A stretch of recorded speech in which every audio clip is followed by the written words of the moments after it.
လေတိုက်တိုင်းတွေတဲ့တည်ရွယ်ဟောင်းများလို့ဒီအချိန်ဒီရက်တွေတဖြုတ်ဖြုတ်နဲ့ကုန်သွားရဲ့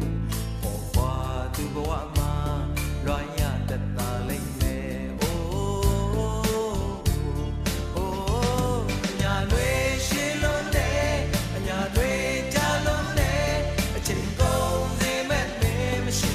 လေ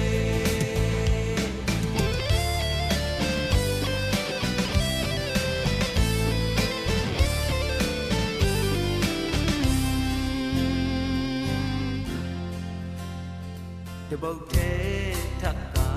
မပြစ်မရပဲလွမ်းတေးဆိုဟိုຫນွေအုပ်အောင်ငယ်ငတ်မို့လို့နေတတ်တယ်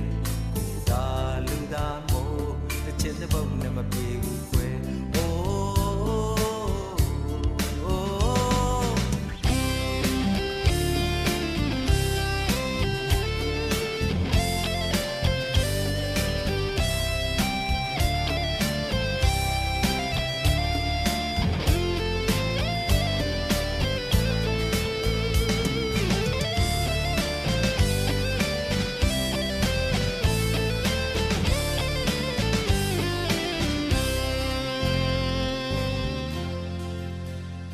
ခဏလေးနာစရာအစားထိုးလို့မရခဲ့တဲ့ကျင်နာသူလေးရဲ့အချစ်ရိ